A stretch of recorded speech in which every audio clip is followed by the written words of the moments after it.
ನಾವು ಲವ್ ಜಿಹಾದ್ ಬಗ್ಗೆ ಡಿಬೇಟ್ ಮಾಡೋದಿರ್ಲಿ ಅಥವಾ ನಾವು ಒಂದು ಇಂಟರ್ವ್ಯೂ ತಗೊಳ್ಳೋದಿರ್ಲಿ ಅಥವಾ ನಾವು ಅದ್ರ ಬಗ್ಗೆ ಹೋರಾಟ ಮಾಡೋದು ತಪ್ಪಿಲ್ಲ. ನಮ್ಮ ಹೆಣ್ಣು ಮಕ್ಕಳನ್ನ ನಾವು ರಕ್ಷಣೆ ಮಾಡೋದು ನಮ್ಮ ಸಮುದಾಯದ ಅಥವಾ ನಮ್ಮ ಧರ್ಮದ ಕರ್ತವ್ಯ. ಅದು ಬುರ್ಕಾ ಹಾಕೊಂಡು ಬೇರೆಯವ್ರು ಕಂಡ್ರೆ ರೇಪ್ ಮಾಡೋದು. ಜಮೀರ್ ಅಹಮದ್ ಅವರೇ ಹೇಳ್ತಾರಲ್ಲ, ಹೆಣ್ಣು ಮಕ್ಳು ಬುರ್ಕಾ ಹಾಕೊಳ್ಳಿಲ್ಲ ಅಂತ ಹೇಳಿದ್ರೆ, ಹಿಜಾಬ್ ಹಾಕೊಳ್ಳಿಲ್ಲ ಅಂದ್ರೆ ರೇಪ್ ಮಾಡ್ತಾರೆ ಅಂತ. ಅವ್ರ ಹೆಣ್ಣು ಮಕ್ಕಳನ್ನ ಮಾತ್ರ ಬುರ್ಕಾ ಹಾಕೊಂಡು ಮನೆ ಒಳಗೆ ಸೇಫ್ಟಿಯಾಗಿ ಯಾರಿಗೂ ಕಣ್ಣಿಗೆ ಕಾಣಿಸ್ದೆ ಇರೋ ಹಂಗೆ ಅವ್ರ ಹೆಣ್ಮಕ್ಳನ್ನ ಅವ್ರು ಪ್ರೊಟೆಕ್ಷನ್ ಮಾಡ್ತಾರೆ. ಸಿದ್ದರಾಮಯ್ಯ ಅವರ ಮೇಲೆ ಲಾಸ್ಟ್ ಲವ್ ಜಿಹಾದ್ ಈ ತರ ಆಗ್ತಿದೆ ಅಂತ, ಆತರ ಏನು ಇಲ್ಲ ಅಂತ ಸಿದ್ದರಾಮಯ್ಯ ಅವರೇ ಹೇಳಿದ್ದಾರೆ. ಲವ್ ಜಿಹಾದ್ ಕೇಸ್ಗಳು ಏನು ಇಲ್ಲ ಅಂತ ಹೇಳಿದ್ದಾರೆ. ಹಾಗಾದ್ರೆ ಇದು ನಡೀತಾ ಇರೋದೇನು?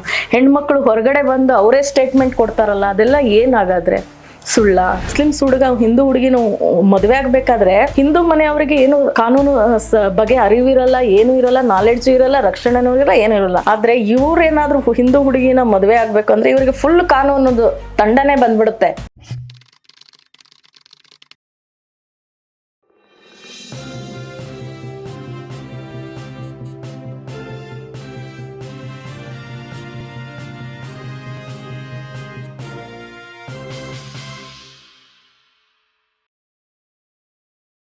ನಿಮಗೆ ಇಲ್ಲಿಯವರೆಗೆ ಈ 10 ವರ್ಷದಲ್ಲಿ ಇಂಥ ದುರಂತಗಳು ಈಗಂತೂ ಸೋಷಿಯಲ್ ಮೀಡಿಯಾ ಎಲ್ಲರೂ ಬಂದು ಹೇಳ್ತಾರೆ, ನಮ್ಗೆ ಹೀಗಾಯ್ತು. ನಾನು ಒಂದೇ ಹೆಂಡತಿ ಅಂತ ಹೇಳಿದ್ದು, ಅಲ್ಲಿ ಹೋದ್ರೂ 3 ಜನ ಇದ್ರು. ಆಮೇಲೆ ಅವರ ಸಹೋದರನು ಬರ್ತಾನೆ ಹಾಸಿಗೆಗೆ, ಅಪ್ಪನು ಈ ತರದ್ದು. ಇವೆಲ್ಲ ನೋಡಿದ್ದೆಲ್ಲ ನರಕದ ಕಥೆಗಳನ್ನು ಹೇಳಿ ಕೇಳಿ ಎಲ್ಲ ಆದ್ರೂ ಕೂಡ ಮತ್ತೆ ನಮ್ಮ ಹಿಂದೂ ಹೆಣ್ಮಕ್ಳು, ಅದರಲ್ಲೂ ಹೆಚ್ಚು ಮೇಲ್ವರ್ಗದವರು, ಬ್ರಾಹ್ಮಣರ ಸಮುದಾಯದಿಂದ ಈ ತರ ಎಲ್ಲ ಹೋಗ್ತಾರಲ್ಲ, ನಿಮಗೆ ಏನ್ ಅನಿಸ್ತದೆ? ಇದು ಯಾಕಿರೋದು? ಇದು ನನಗೆ ಇದೊಂದು ಈಗ ಮುಸ್ಲಿಂ ಸಮುದಾಯನೇ ಒಂದು ಟಾರ್ಗೆಟ್ ಮಾಡ್ಕೊಂಡ್ಬಿಟ್ಟಿದೆ. ಅವರು ವ್ಯವಸ್ಥಿತವಾಗಿ ಟಾರ್ಗೆಟ್ ಮಾಡ್ಕೊಂಡಿದೆ. ನೀವು ಉತ್ತರ ಪ್ರದೇಶದಲ್ಲಿ ಒಂದ್ಸಲ ರೈಡ್ ಆದಾಗ ಅಲ್ಲಿ ಅವನು ಮೌಲಾನ ಹೇಳ್ತಾನಲ್ಲ, ಬ್ರಾಹ್ಮಣ ಸಮಾಜ ಲವ್ ಮಾಡಿದ್ರೆ 15 ಲಕ್ಷ, ಕೆಳಜಾತಿ ಅವ್ರು ಮಾಡಿದ್ರೆ 5 ಲಕ್ಷ, ಮಿಡ್ಲ್ ಕ್ಲಾಸ್ ಮಾಡಿದ್ರೆ ಇನ್ನೊಂದಷ್ಟು ಲಕ್ಷ ಅಂತ. ಆತರ ಅವ್ರಿಗೆ ಫಂಡಿಂಗ್ ಬರ್ತಾ ಇರ್ಬೋದು. ಈ ತರ ಕನ್ವರ್ಟ್ ಮಾಡಿ ಹೆಣ್ಮಕ್ಳನ್ನೆಲ್ಲ ದಾರಿ ತಪ್ಪಿಸ್ಬಿಟ್ಟು ಅಧೋಗತಿ ಮಾಡ್ಬಿಟ್ರೆ ಅವ್ರ ರಿಲಿಜನ್ ಮಕ್ಕಳೇ ಆತಾರಲ್ಲ, ಅವ್ರಿಗೇನ್ ಮಕ್ಳು ಹೆತ್ ಬಿಟ್ಟು ಎಲ್ ಬಿದ್ರೇನು ಹೆಂಗ್ ಬಿದ್ರೆ ಸಂಖ್ಯೆ ಬೇಕು ಅಷ್ಟೇ, ಓಟ್ ಬೇಕು. ಈಗ ಈಗಿನ ಪರಿಸ್ಥಿತಿಲಿ ಹಿಂದೂ ಪರಿವಾರದವ್ರಿಗೆ ಒಂದು ಹೆಣ್ಣು ಕೊಟ್ಟು ಮದ್ವೆ ಮಾಡೋದೇ ಕಷ್ಟ ಆಗ್ಬಿಟ್ಟಿದೆ. ಹೆಣ್ಣುಗಳೇ ಸಿಗ್ತಾ ಇಲ್ಲ. ನೀವು ಯಾವ ಜಾತಿಗಾದ್ರೂ ಹೋಗಿ ಗಂಡಿಗೆ ಹೆಣ್ಣು ಸಿಗ್ತಾ ಇಲ್ಲ, ಹೆಣ್ಣುಗಳ ಕೊರತೆ ಕಾಣಿಸ್ತಾ ಇದೆ. ಈ ತರ ಸಿಚುವೇಶನ್ ನಮ್ಮ ಸಮುದಾಯದಲ್ಲಿ ಇರ್ಬೇಕಾದ್ರೆ ಲವ್ ಜಿಹಾದಲ್ಲಿ ಇವರು ನಮ್ಮ ಹೆಣ್ಣು ಮಕ್ಕಳನ್ನೆಲ್ಲ ಕರ್ಕೊಂಡೋಗಿ ಅವ್ರ ಸಮುದಾಯನ ಯೂಸ್ ಮಾಡ್ಕೋತಿದ್ದಾರೆ. ಅವ್ರಿಗೆ ನಮ್ಮ ಹೆಣ್ಣು ಮಕ್ಕಳಿಂದ ಅವ್ರ ಸಮುದಾಯನೇನು ಉದ್ಧಾರ ಮಾಡ್ಕೊಂಡು ಅವ್ರ ಸಮುದಾಯ ಏನು ಇದಾಗೋದೇನು ಇಲ್ಲ, ಅವ್ರ ಧರ್ಮಕ್ಕೆ ಇದರಿಂದ ಏನು ಬೆನಿಫಿಟ್ ಏನು ಇಲ್ಲ. ಒಟ್ನಲ್ಲಿ ನಮ್ಮ ಹೆಣ್ಣು ಮಕ್ಕಳನ್ನ ಅವ್ರು ಯೂಸ್ ಮಾಡ್ಕೊಂಡು ಕಸ ತರ ನಾವು ಹೆಣ್ಮಕ್ಳು ಒಂಥರ ಯೂಸ್ ಆಗ್ಬಿಟ್ಟಿದೀವಿ. ನಮ್ಗೆ ಅದು ಏನು ಮಾಡಕ್ಕೆ ದಾರಿ ಇಲ್ಲ, ಒಂದು ಕಾಲ ಕಸದ ತರ ಮಾಡ್ಕೊಂಡು ಬಿಸಾಕ್ತಿದ್ದಾರೆ ಅಷ್ಟೇ. ಅದು ಯೂಸ್ ಅಂಡ್ ಥ್ರೋ ಅಷ್ಟೇ. ಅದನ್ನ ನಮ್ಮ ಹೆಣ್ಮಕ್ಳು ಅರ್ಥ ಮಾಡ್ಕೊತಾ ಇಲ್ಲ. ನಮ್ಗೆ ಅಲ್ಲಿರೋ ಹೆಣ್ಮಕ್ಳನ್ನೇ ಅವರು ತುಂಬಾ ಸ್ಟ್ರಿಕ್ಟ್ ಆಗಿ ಬುರ್ಕಾ ಹಾಕೊಂಡು ಬೇರೆಯವ್ರು ಕಂಡ್ರೆ ರೇಪ್ ಮಾಡೋದು. ಜಮೀರ್ ಅಹಮದ್ ಅವರೇ ಹೇಳ್ತಾರಲ್ಲ, ಹೆಣ್ಮಕ್ಳು ಬುರ್ಕಾ ಹಾಕೊಳ್ಳಿಲ್ಲ ಅಂತ ಹೇಳಿದ್ರೆ, ಹಿಜಾಬ್ ಹಾಕೊಳ್ಳಿಲ್ಲ ಅಂದ್ರೆ ರೇಪ್ ಮಾಡ್ತಾರೆ ಅಂತ. ಅವ್ರ ಹೆಣ್ಣು ಮಕ್ಕಳನ್ನ ಮಾತ್ರ ಬುರ್ಕಾ ಹಾಕೊಂಡು ಮನೆ ಒಳಗೆ ಸೇಫ್ಟಿಯಾಗಿ ಯಾರಿಗೂ ಕಣ್ಣಿಗೆ ಕಾಣಿಸ್ದೆ ಇರೋ ಹಂಗೆ ಅವ್ರ ಹೆಣ್ಮಕ್ಳನ್ನ ಅವ್ರು ಪ್ರೊಟೆಕ್ಷನ್ ಮಾಡ್ತಾರೆ. ಏನಾದ್ರೂ ನೀವು ಬುರ್ಕಾ ಹಾಕೊಂಡಿರೋ ಹೆಣ್ಮಕ್ಳು ಯಾವ್ದಾದ್ರು ಹಿಂದೂ ಹುಡುಗನ ಜೊತೆ ಹೋಗ್ಬಿಡ್ಲಿ, ಆ ಹುಡುಗನ ಕೊಲೆ ಮಾಡೋದಿಲ್ವಾ? ಅಲ್ಲೇ ಕೊಲೆ ಮಾಡ್ಬಿಡ್ತಾರ. ಹೆಣ್ಣು ಮಕ್ಳ ಜೊತೆ ಏನೋ ಹೆಲ್ಪ್ ಮಾಡಕ್ ಹೋದ್ರು ಆ ಹುಡುಗನ್ನ ಕೊಲೆ ಮಾಡ್ತಾರ. ಅಂತ ಕೇಸ್ ಎಷ್ಟಾಗಿದ್ದಾವೆ. ದಿನ ನಾವು ಎಷ್ಟು ನ್ಯೂಸ್ ಪೇಪರ್ ಅಲ್ಲಿ, ಟಿವಿ ಮೀಡಿಯಾದಲ್ಲಿ ಆತರ ಕೇಸ್ಗಳು ನೋಡಿದ್ವಿ. ಇಲ್ಲ ಅಂದ್ರೆ ಪೊಲೀಸ್ ಗಿರಿ ಮಾಡ್ತಾರೆ. ಏನಕ್ಕೆ ನಮ್ಮ ಹುಡುಗಿ ಜೊತೆ ನೀನ್ ಹೋಗ್ತಿದ್ಯಾ ಅಂತ ಆ ಹುಡುಗಿನ ಹಿಡ್ಕೊಂಡು ಹೊಡಿಯೋದು, ಈ ಹುಡುಗನ ಹಿಡ್ಕೊಂಡು ಮಾಡೋದಿಲ್ವಾ? ಅಂತದ್ರಲ್ಲಿ ನಮ್ಮ ಹೆಣ್ಣು ಮಕ್ಕಳನ್ನ ಈ ತರ ಲವ್ ಜಿಹಾದ್ ಅನ್ನೋ ಕೂಪದೊಳಗೆ ಬೆಳೆಸ್ಕೊಂಡು ಹೆಣ್ಣು ಮಕ್ಕಳನ್ನ ಯೂಸ್ ಮಾಡ್ಕೊಂಡು ಥ್ರೋ ಮಾಡೋದು, ಅದೊಂಥರ ಬೇಡದಿರೋ ವಸ್ತು ತರ ಬಿಸಾಕೋದು, ಇಲ್ಲ ಕಡ್ದು ಬಿಸಾಕೋದು, ಕೊಲೆ ಹಾಕೋದು, ಅಲ್ಲಿ ಹಾಕೋದು, ಇಲ್ಲಿ ಮಾರಾಟ ಮಾಡೋದು, ಇದೆಲ್ಲಾ ನಡೀತಾ ಇದ್ರು ಈ ರಾಜಕೀಯದವರು ತಮ್ಮ ಸ್ವಾರ್ಥಗಳ ತಮ್ಮ ರಾಜಕೀಯ ಆಟ ಆಡೋದಕ್ಕೋಸ್ಕರ ಇದನ್ನ ಕಣ್ಣಿಗೆ ಕಾಣಿಸ್ತಾ ಇಲ್ಲ ಅನ್ನೋ ತರ ಆಕ್ಟ್ ಮಾಡ್ತಾ ಇದ್ದಾರೆ. ನಮ್ಮ ಹಿಂದೂ ಸಮಾಜದಲ್ಲೂ ಅಂತವ್ರು ಬೇಕಾದಷ್ಟು ಜನ. ಹೌದೌದು. ನಾವೀಗ ಈ ತರ ನಿಮ್ಮನ್ನೆಲ್ಲ ಇಂಟರ್ವ್ಯೂ ಮಾಡೋದು ಅಥವಾ ನಾವು ಅದರ ವಿರುದ್ಧ ಮಾತಾಡಿದ್ರೆ ಅದರಲ್ಲಿ ಅದು ಫೇಕೋ ಅಥವಾ ಸತ್ಯವೋ ಗೊತ್ತಾಗುದಿಲ್ಲ. ಆದ್ರೆ ಬೈವವರೆಲ್ಲ ನಮ್ಮವರೇ ಜಾಸ್ತಿ ಇರ್ತಾರೆ. ಹೌದು, ನಮ್ದು ತಪ್ಪಿಲ್ಲ. ನಾವು ಲವ್ ಜಿಹಾದ್ ಬಗ್ಗೆ ಡಿಬೇಟ್ ಮಾಡೋದಿರ್ಲಿ ಅಥವಾ ನಾವು ಒಂದು ಇಂಟರ್ವ್ಯೂ ತಗೊಳ್ಳೋದಿರ್ಲಿ ಅಥವಾ ನಾವು ಅದ್ರ ಬಗ್ಗೆ ಹೋರಾಟ ಮಾಡೋದು ತಪ್ಪಿಲ್ಲ. ನಮ್ಮ ಹೆಣ್ಣು ಮಕ್ಕಳನ್ನ ನಾವು ರಕ್ಷಣೆ ಮಾಡೋದು ನಮ್ಮ ಸಮುದಾಯದ ಅಥವಾ ನಮ್ಮ ಧರ್ಮದ ಕರ್ತವ್ಯ. ಅದು ನಮ್ಮ ಹೆಣ್ಣು ಮಕ್ಕಳನ್ನ ನಾವು ಸೇವ್ ಮಾಡಬೇಕು.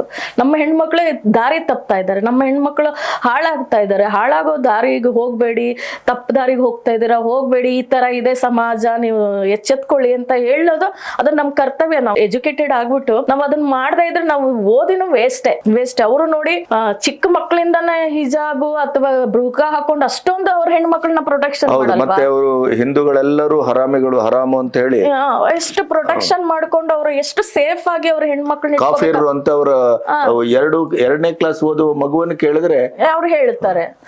ನೀನು ಕೆಲವು ಇದ್ರಲ್ಲಿ ನೋಡ್ಬೋದು ಮೀಡಿಯಾಗಳಲ್ಲಿ, ರಂಗೋಲೆ ಹಾಕಿದ್ರೆ ಮನೆ ಮುಂದೆ ರಂಗೋಲೆ ಹಾಕಿದ್ರೆ ಅದನ್ನೆಲ್ಲ ಹಾಳು ಮಾಡ್ಬಿಟ್ಟು ಬರೋದು, ಏನಾದ್ರೂ ದೇವಸ್ಥಾನ ಮುಂದೆ ಇದಾಕಿದ್ರೆ ಅದನ್ನ ಹಾಳು ಮಾಡಿ, ಆ ತರ ಎಲ್ಲ ಅವರು ಆ ಮಕ್ಕಳಲ್ಲಿ ಬಿಟ್ಟಿರ್ತಾರೆ. ನಮ್ಮ ಹೆಣ್ಮಕ್ಳನ್ನ ನಾವು ಪ್ರೊಟೆಕ್ಷನ್ ಮಾಡೋದ್ರಲ್ಲಿ ಏನಾದ್ರೂ ತಪ್ಪಿದೆಯಾ? ನೀವು ಇಲ್ಲಿವರೆಗೆ ಸುಮಾರು ಎಷ್ಟು ಕೇಸ್ ನಾನು ತುಂಬಾ ಅಂದ್ರೆ ಕೌಂಟ್ ಇಲ್ಲ, ಅದ್ರ ಕೋರ್ಟಲ್ಲಿ ಬಂದಿರೋ ಕೇಸ್ಗಳಲ್ಲಿ ಒಂದು 10-15 ಕೇಸ್ ನೋಡಿದ್ದೀನಿ. ಬೇರೆ ಈ ತರ ಹೋರಾಟ ಮಾಡಿರೋದು ತುಂಬಾ ಕೇಸ್ಗಳಲ್ಲಿ, ಹೋರಾಟದಲ್ಲಿ ನಾನು ಹೋಗಿದ್ದೀನಿ. ಈ ತರ ಹೆಣ್ಮಕ್ಳನ್ನ ಬ್ರೈನ್ ವಾಶ್ ಆಗಿದ್ರೆ ಅವ್ರನ್ನ ಸ್ವಲ್ಪ ಇದು ಮಾಡೋದಕ್ಕೆ ಟ್ರೈ ಮಾಡಿದ್ದೀನಿ. ನೀವು ಹೆಣ್ಮಕ್ಳೊಟ್ಟಿಗೆ ಮಾತಾಡುವಾಗ ನಿಮಗೆ ಕಂಡುಕೊಂಡ ಸತ್ಯ ಏನು?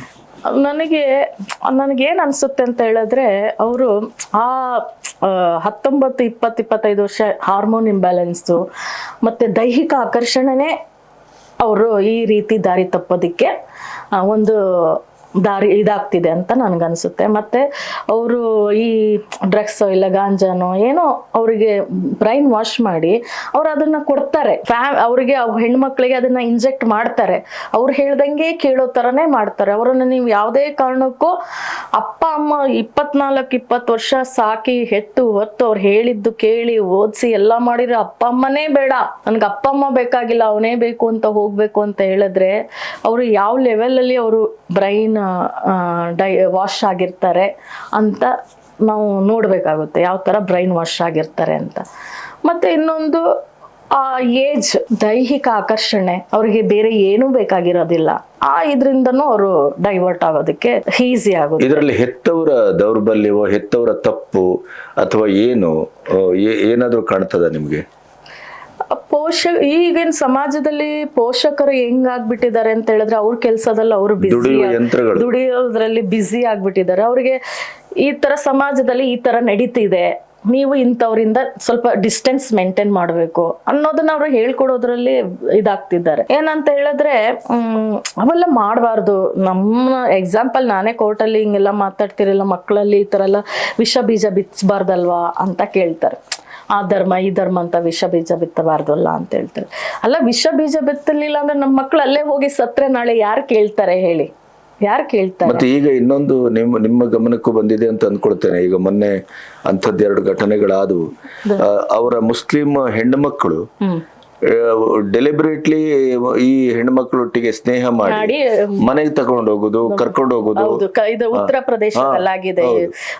ಇಬ್ಬರು ಸಹೋದರಿಯರು ಕರ್ಕೊಂಡು ಹೋಗಿ ಮನೆ ಕರ್ಕೊಂಡು ಹೋಗಿ ರೇಪ್ ಮಾಡಿಸಿ, ವಿಡಿಯೋ ಮಾಡಿಸಿ, ನನ್ನ ಹತ್ರ ವಿಡಿಯೋ ಮಾಡಿ ರೇಪ್ ಮಾಡಿಸಿ, ಇವ್ರು ವಿಡಿಯೋ ಮಾಡಿ ಅವ್ರ ಅಪ್ಪ ಅಮ್ಮ ಸಪೋರ್ಟ್ ಮಾಡಿ ಅಂದ್ರೆ ಒಂದು ಹೋಲ್ ಫ್ಯಾಮಿಲಿ, ಒಂದು ಹಿಂದೂ ಹೆಣ್ಣು ಮಕ್ಕಳನ್ನ ಅಪ್ಪ ಅಮ್ಮನು ಸೇರಿ ಹಿಂದೂ ಹೆಣ್ಣು ಮಕ್ಕಳನ್ನ ಯಾವ ತರ ಟಾರ್ಗೆಟ್ ಮಾಡ್ತಾ ಇದ್ದಾರೆ.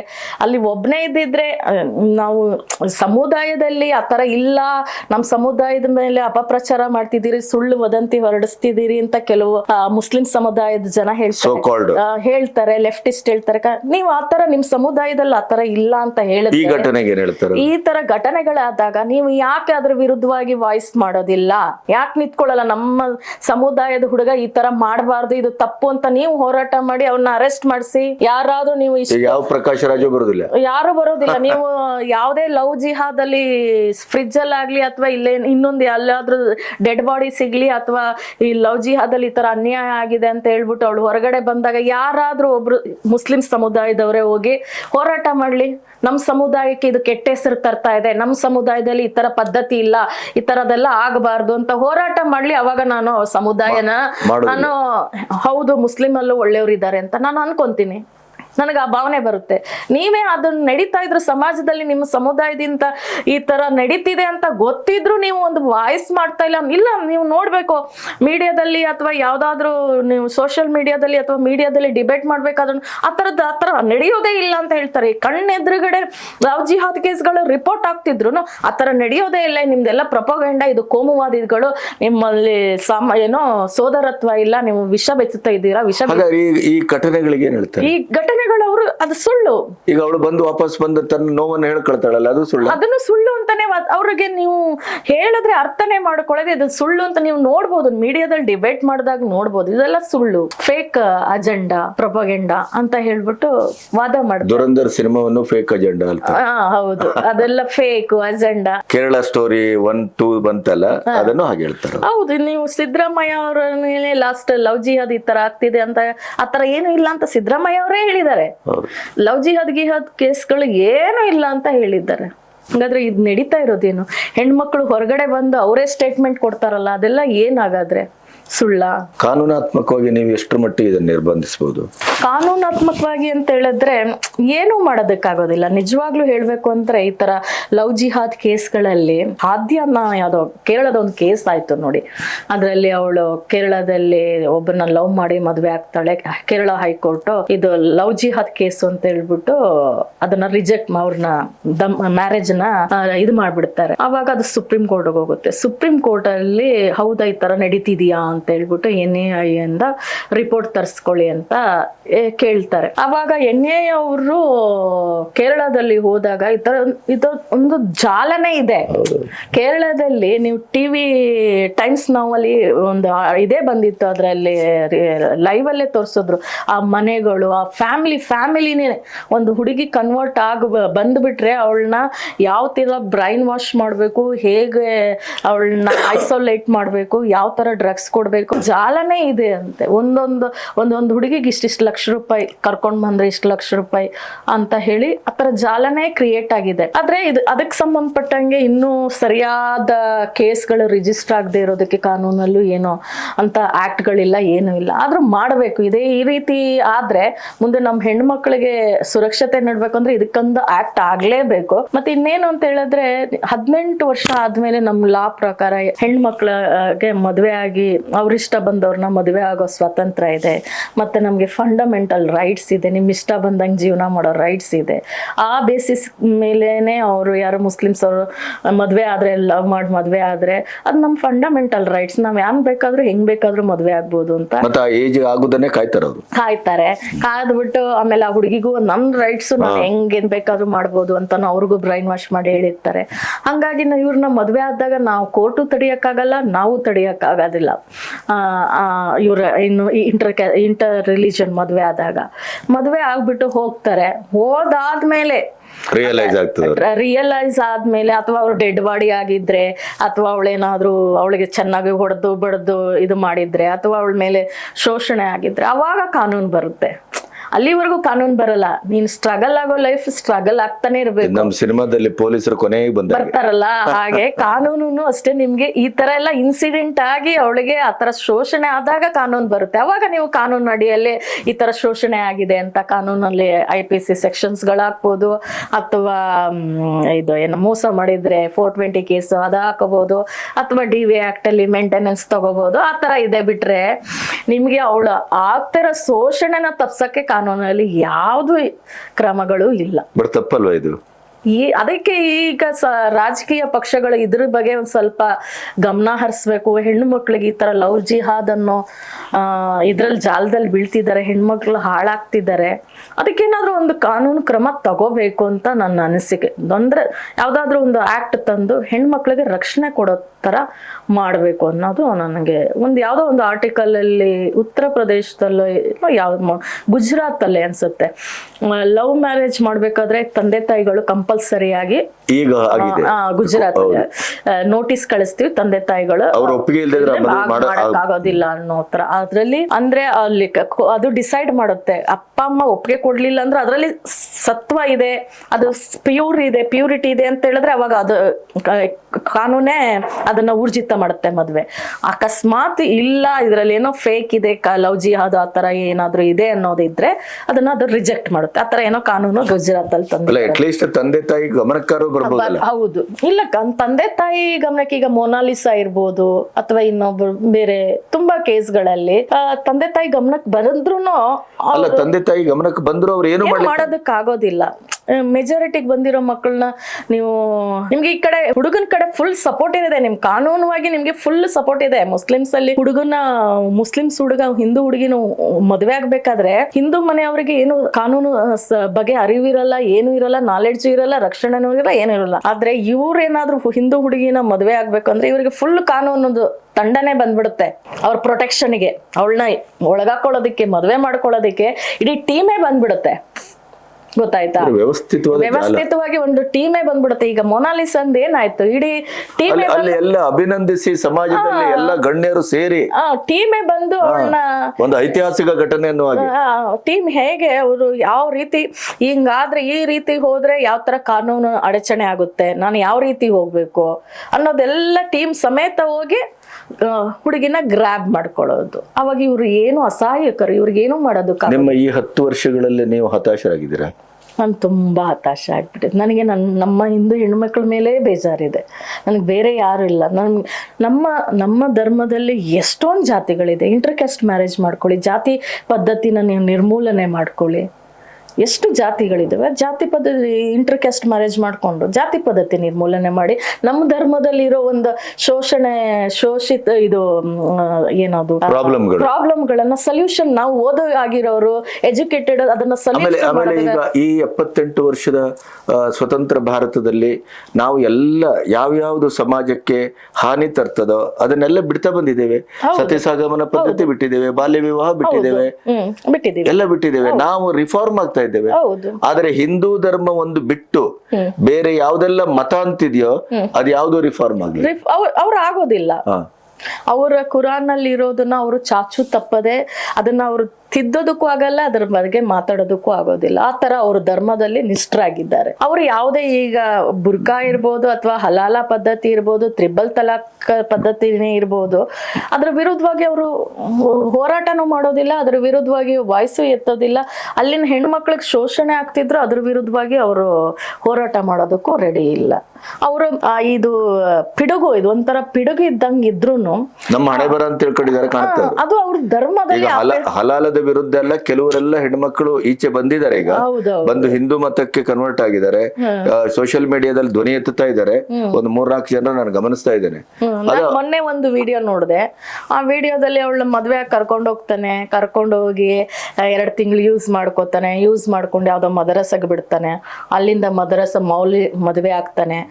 ಮದ್ವೆ ಆಗಿ ಅಲ್ಲೊಂದ್ 2 ತಿಂಗಳು ಅವಳು MBA ಓದಿದಳಂತೆ, ಮಹಾರಾಷ್ಟ್ರದಲ್ಲಿ MBA ಓದಿರೋ ಹುಡುಗಿ 2 ತಿಂಗಳು ಆ ಮೌಲಾನನ್ ಜೊತೆ ಮಲಗ್ತಾಳೆ. ಅವಳನ್ನ ಮದ್ವೆ ಅವಳಿಗೆ ಬೇಜಾರಾಗಿದ ತಕ್ಷಣ ಇನ್ನೊಬ್ಬನಿಗೆ ಯಾರಿಗೋ ಹತ್ರ ಕಳಿಸೋದು. ಹಿಂಗೆ ಸುಮಾರು ಒಂದು 5-6 ಕೈಗೆ ರೊಟೇಷನ್. ಅವಳು ಅದನ್ನು ಸೇಫ್ಟಿ ರೂಮ್ ಎಲ್ಲ ಲಾಕ್, ಎಲ್ಲೂ ಹೋಗಂಗಿಲ್ಲ, ಯಾರಿಗೂ ಕಾಂಟ್ಯಾಕ್ಟ್ ಆಗದೆ ಇರೋ ತರ ಈ ತರ 5-6 ಜನಕ್ಕೆ ಮದ್ವೆ ಹೆಸರಲ್ಲಿ ಹಲಾಲ ಹೆಸರಲ್ಲಿ ಅವಳನ್ನ ಶೋಷಣೆ ಮಾಡೋದು. ಈ ರೀತಿ ಯಾವ್ದಂದ್ರೆ ಒಂದು ಹೆಣ್ಣು ಮಗುನ ವೇಶ್ಯವಾಟಿಕೆಗಿಂತನೂ ಕಳಪೆಯಲ್ಲಿ ಅದು ನನ್ ಕೇಳೋದಕ್ಕೂ ಅಸಹ್ಯ ಆಗ್ತಿದೆ. ಆ ಲೆವೆಲ್ ಅಲ್ಲಿ ಒಂದು ಹೆಣ್ಣು ಮಗುನ ವೇಶ್ಯವಾಟಿಕೆಗೆ ತಳ್ಳೋದು, ಇದೊಂದು ಹಲಾಲ ಅನ್ನೋದೇ ಒಂದು ವೇಶ್ಯವಾಟಿಕೆಗೆ ಹೆಣ್ಮಕ್ಳನ್ನ ಪದ್ಧತಿನೇ ಅಂತಾನೆ ಹೇಳ್ಬೋದು. ಆ ಲೆವೆಲ್ ಅಲ್ಲಿ ಅವ್ರ ಹೆಣ್ಮಕ್ಳು ಏನಾದ್ರೂ ಮಾಡ್ಕೊಳ್ಳಿ, ಅದು ನಮ್ಗೆ ಕ್ವಶನ್ ಇಲ್ಲ. ನಮ್ಮ ಹಿಂದೂ ಹೆಣ್ಣು ಮಕ್ಕಳನ್ನ ಕರ್ಕೊಂಡೋಗಿ ನೀವು ಬ್ರೈನ್ ವಾಶ್ ಮಾಡಿ ಮದ್ವೆ ಮಾಡ್ಕೊಂಡು ಈ ತರ ಹಲಾಲ ಅದಕ್ಕೆ ಹೋಗಿ ವೇಶ್ಯವಾಟಿಕೆಗೆ ತಳ್ಳೋದು, ಅಥವಾ ಈ ರೀತಿ ಯಾಕೆ ದೌರ್ಜನ್ಯ ಮಾಡ್ತೀರಿ? ಯಾಕೆ ಈ ಸರ್ಕಾರಗಳು ಕಾನೂನುಗಳು ಇದ್ರ ವಿರುದ್ಧವಾಗಿ ವಾಯ್ಸ್ ಎತ್ತುತ್ತಾ ಇಲ್ಲ ಅನ್ನೋದೇ ನಮ್ಗೆ. ಅಲ್ಲ, ಇಂಥ ಘಟನೆಗಳು ಕೂಡ ಫೇಕ್ ಅಂತಾರಲ್ಲ ಈ ಎಡಚರು ಮತ್ತು ಕಾಂಗ್ರೆಸ್ಸಿಗರು ಅಥವಾ ಈ ಪ್ರಗತಿಪರರು. ಅವ್ರಿಗೆ ವೋಟ್ ಬೇಕು, ಅವ್ರ ಮನೆಗೆ ಬರ್ಲಿಲ್ವಲ್ಲ ಸಮಸ್ಯೆ ಯಾಕೆ ಬಂದಿಲ್ಲ? ಹುಬ್ಬಳ್ಳಿಯಲ್ಲಿ ಅವಳು ಯಾರು ನೇಹಾ ಅನ್ನೋಳ ನೇಹ ಅದೇ ಕಾಂಗ್ರೆಸ್ನ ಕಾಂಗ್ರೆಸ್ ಅವರು ಮುಖ್ಯಮಂತ್ರಿ ಮನೆಗೆ ಹೋಗುವಲ್ಲಿವರೇ ಸರಿ ಇದ್ರು. ಹಾ ಮುಖ್ಯಮಂತ್ರಿ ಫೋನ್ ಬಂದ್ ಮನೆಗ್ ಬಂತ ಮಗಳು ಬರ್ತಾಯ್ತು. ಈಗ ಮಗಳನ್ನ ಅವ್ರೇನಾದ್ರು ಸಿಎಂ ಕೊಟ್ರ? ಮಗಳು ಬಂದ್ಲ ಅವಳಿಗೆ. ಏನಿಲ್ಲ, ರಾಜಕೀಯವಾಗಿ ನನ್ನನ್ನು ಏನೇವ್ ಮಾಡ್ತಾರೆ ಅನ್ನುವ ದೊಡ್ಡ ಒಂದು ನಿರೀಕ್ಷೆಯಲ್ಲಿ ಮಗಳು ಹೋದ್ಲ.